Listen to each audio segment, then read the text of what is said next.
করতে পারে না রে বাবা। তার কারণ হলো যেই মা 10টা মাস আপনাকে আমাকে গর্ভে ধারণ করেছেন, মা ঠিক মতো খাইতে পারে নাই, মা কিন্তু ঠিক মতো ঘুমাতে পারে নাই। এই জন্য মা অনেক কষ্ট পায়। বলেন তো বাবা, মা বাবা যে এত কষ্ট পায়, সন্তান যদি মারা যায়, যুবক সন্তান যদি তারা মারা যায়, মা পাগল হয়ে যায়, বাবা পাগল হয়ে যায়। বলেন তো এই মা বাবা কি আমার আপনার কোনো অঙ্গ নাক বানাইছে? সবাই বলেন বানাইছে। আমার হাত বানিয়েছে, পা বানিয়েছে, আমার কোন অঙ্গ প্রত্যঙ্গ মা বাবা কিন্তু বানায় নাই। এরপরেও মা বাবা এত মোহাব্বত কেন? ইমানদার মুমিন, যেই মা আমাদেরকে পেটে ধারণ করেছে, ওই পেটটাও তো মার বানানো নয়, ওই পেটটাও আল্লাহ পাক রব্বুল আলামিন দিয়েছেন শুধুমাত্র কেবলমাত্র 10টা মাস আমাকে আপনাকে মা পেটে ধারণ করেছেন। এই জন্য একটা মোহাব্বত মায়ের অন্তরে হয়েছে, এই জন্য মা বেকার হয়ে যায়, পাগল হয়ে যায়। কিন্তু আমি বলি যে আল্লাহ পাক রব্বুল আলামিন আমার আপনার নাকটা বানিয়েছেন, আমার আপনার হাত বানিয়েছেন, পুরো বডিটা যে আল্লাহ পাক রব্বুল আলামিন বানিয়েছেন, তাহলে আল্লাহ তাবারক তাআলা আমাদের কেমন মোহাব্বত করেন বলেন সুবহানাল্লাহ। কেমন মোহাব্বত করেন একটা উপমা আমি আপনাদের সামনে পেশ করি। ইমানদার মুমিন, আমরা যখন গুনাহ করি, আল্লাহ পাক রব্বুল ধরেন রাত্রে বেলা আমি আপনার গুনাহ করেছি, আল্লাহ তাআলা ফজর পর্যন্ত তাকিয়ে থাকে, দেখি আমার বান্দা রাত্রে বেলা গুনাহ করেছে, ফজরের নামাজে হাজিরা দিয়ে আমার কদমে সিজদা দিয়ে দেখি আমার কাছে মাপ চাই কিনা। আমার বান্দা যদি ফজরের নামাজে হাজিরা দিয়া আমার কদমে সিজদা দিয়ে যদি আমার কাছে মাপ চায়, আমার বান্দাকে রাত্রের গুনাহ আমি মাফ করায়া দেব বলেন সুবহানাল্লাহ। কিন্তু আমরা এমন নাফরমান বান্দা, রাত্রেবেলা গুনাহ করেছি কিন্তু আমরা ফজরের নামাজ পড়ি না। আল্লাহ পাক রব্বুল আলামিন জোহর পর্যন্ত তাকিয়ে থাকে, দেখি আমার বান্দা রাত্রেবেলা গুনাহ করেছিল, ফজরের সময় আসে নাই, দেখি জোহরের সময় আসে কিনা। জোহরের সময় নামাজে গিয়ে আমার কদমে সিজদা করে আমার কাছে মাপ চাই কিনা, আমি আমার বান্দার গুনাহ মাফ করে দেব, মাফ করার জন্য আমি প্রস্তুত। কিন্তু আমরা এমন নাফরমান বান্দা, জোহরের নামাজেও আমরা হাজিরা দেই না। আল্লাহ তাআলা আসর পর্যন্ত তাকিয়ে থাকে, দেখি আমার বান্দা আসরের নামাজে হাজিরা দিয়ে আমার কদমে সিজদা করে আমার কাছে গুনাহের কথা লজ্জিত হয়ে মাপ চাই কিনা। কিন্তু আমরা আসরের নামাজে যাই না রে বাবা। আল্লাহ পাক রব্বুল আলামিন মাগরিব পর্যন্ত তাকিয়ে থাকেন, দেখি আমার বান্দা মাগরিবের নামাজে হাজিরা দিয়া আমার কাছে মাপ চাই কিনা। কিন্তু আমরা নাফরমান, এমন ভাবে নাফরমানি করি, মাগরিবে আমরা যাই না রে বাবা, ঈশা পর্যন্ত আল্লাহ তাকিয়ে থাকে, দেখি আমার বান্দা অমুক দিন গুনাহ করেছে, ঈশারের নামাজে গিয়ে আমার কদমে সিজদা দিয়ে দিকে আমার কাছে ক্ষমা চাই কিনা, আমার বান্দাকে আমি মাফ করে দেব। কিন্তু আমরা ঈশার নামাজেও যাই না রে বাবা। আল্লাহ পাক রব্বুল আলামিন তাকিয়ে থাকেন, আবার শেষ রাতের দিকে তাকিয়ে থাকেন। শেষ রাতে আল্লাহ পাক রব্বুল আলামিন নিচের আসমানে নামিয়ে আসেন, আসার পরে ডাকতে থাকেন, ও বান্দা তুই না গত রাত্রে গুনাহ করেছিলি, গত রাত্রে গুনাহ করেছিলি, আমার কাছে তুই মাপ চাস নাই। ফজরে গেছে, জোহর গেছে, আসর গেছে, মাগরিব গেছে, ঈশা পর্যন্ত আমি তাকিয়েছিলাম তোর গুনাহটা মাফ করার জন্য, কিন্তু তুই মাপ চাস নাই। এখন আমি দেখ নিচের আসমানে এসেছি তোকে মাফ করার জন্য, আমার কাছে মাপ চা, তোর জিন্দেগীর তামাম গুনাহ খাতা আমি মাফ করে দেব বলেন সুবহানাল্লাহ। আল্লাহ তাবারক তাআলা আমাদেরকে এত মোহাব্বত করে ভালোবাসেন, আমরা গুনাহ করতে ভালোবাসি, আর আল্লাহ তাবারক তাআলা আমাদের গুনাহ মাফ করার জন্য আল্লাহ তাআলা ভালোবাসে বলেন সুবহানাল্লাহ। এই জন্য আল্লাহ পাক রব্বুল আলামিন বলেন, ওয়াল্লাযীনা আমানু আশাদ্দু হুব্বাল লিল্লাহ, যারা ঈমানদার, যারা ঈমানওয়ালা, তারা আল্লাহকে সর্বপ্রথম, যাদের অন্তরে মোহাব্বত আছে, ভালোবাসা আছে, যতটুকু ভালোবাসা আছে সবটুকু ভালোবাসা দিয়ে সর্বপ্রথম কাকে ভালোবাসতে হবে? সবাই বলেন কাকে? আল্লাহকে ভালোবাসতে হবে। আল্লাহর মোহাব্বত থাকলে আপনি নামাজ ছাড়া থাকতে পারবেন না। আল্লাহর মোহাব্বত অন্তরে থাকলে আপনি সুদ খাইতে পারবেন না। আল্লাহর মোহাব্বত অন্তরে থাকলে আপনি ঘুষ খাইতে পারবেন না। আল্লাহর মোহাব্বত আপনার অন্তরে থাকলে, আমার অন্তরে থাকলে আমি কোন গুনাহ আমি আপনা করতে পারবো না রে মুমিন। ইমানদার মুমিন, এই যে দেখেন আল্লাহ পাক রব্বুল আলামিন কুরআনুল কারীমের মধ্যে যেমন নিজের মোহাব্বতের কথা বলেছেন, তেমনি ভাবে তার নবী মুহাম্মাদুর রাসূলুল্লাহ সাল্লাল্লাহু আলাইহি ওয়াসাল্লাম কেও মোহাব্বত করার কথা আল্লাহ তাআলা কুরআনুল কারীমের মধ্যে বলেছে। বলেন সুবহানাল্লাহ। তার কারণটা হলো বাবা, আল্লাহর মোহাব্বত ছাড়া যেমন নামাজ হয় না, আল্লাহর মোহাব্বত ছাড়া যেমন হজ করলে হজ হবে না, আল্লাহর মোহাব্বত ছাড়া যদি আপনি দান সদকা করেন দান সদকা হবে না, তেমনি ভাবে নবীর মোহাব্বত ছাড়া যদি আপনি নামাজ পড়েন নামাজ হবে না, নবীর মোহাব্বত ছাড়া যদি আপনি হজ করেন হজ হবে না। তার কারণ রে বাবা, যেইখানে কোরআনুল কারীমের মধ্যে আল্লাহ পাক রব্বুল আলামিন নিজের ইতাআত, নিজের ভালোবাসার কথা বলেছেন, ওইখানেই আল্লাহ পাক রব্বুল আলামিন তার রাসূলের ইতাআত, তার রাসূলের মোহাব্বত করার কথা আল্লাহ বলেছে। বলেন সুবহানাল্লাহ।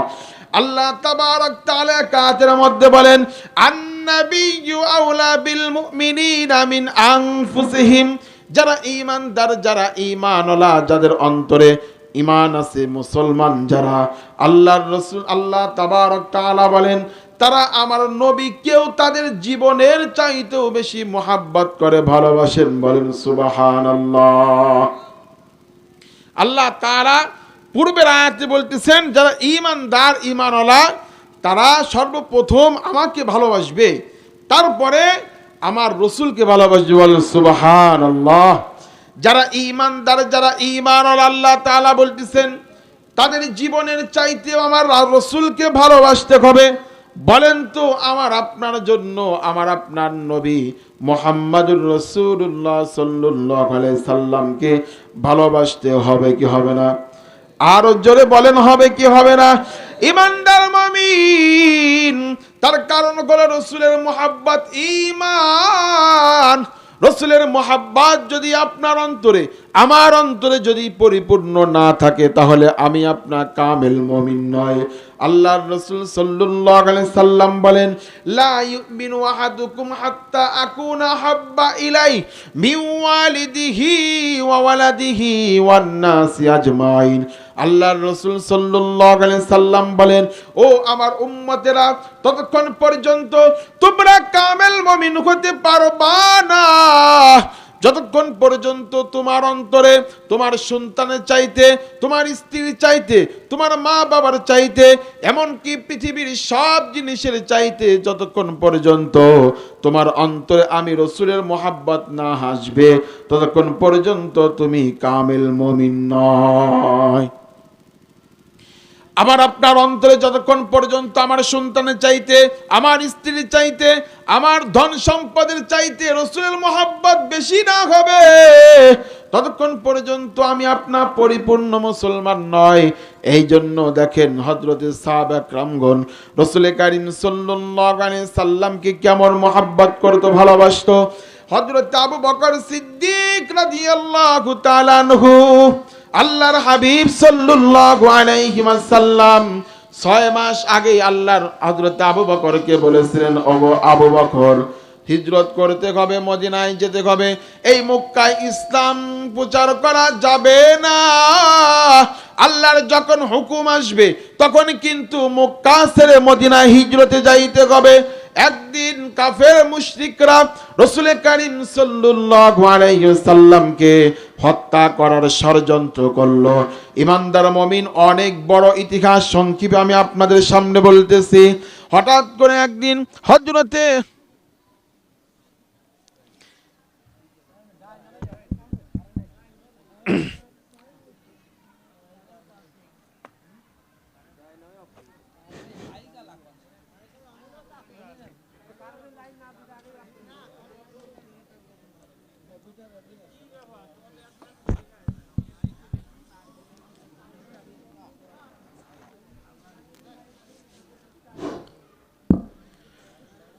হযরত আবু বকর সিদ্দিক রাদিয়াল্লাহু তাআলা আনহুকে আল্লাহর হাবিব সাল্লাল্লাহু আলাইহি ওয়াসাল্লাম 6 মাস আগে বলেছিলেন, ওগো আবু বকর, এই মদিনায় মক্কার মধ্যে মানে ইসলামের দাওয়াত প্রচার করা যাবে না, তারা আমাকে হত্যার ষড়যন্ত্র করেছে, একদিন আল্লাহর হুকুম আসবে, হিজরত করার হুকুম আসবে, আপনাকে আমার সাথে হিজরত করতে হবে।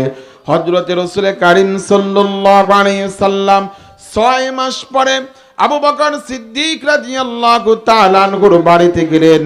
যাবার পরে হযরত আবু বকর সিদ্দিক রাদিয়াল্লাহু তাআলা আনহুর দরজায় শব্দ করলেন।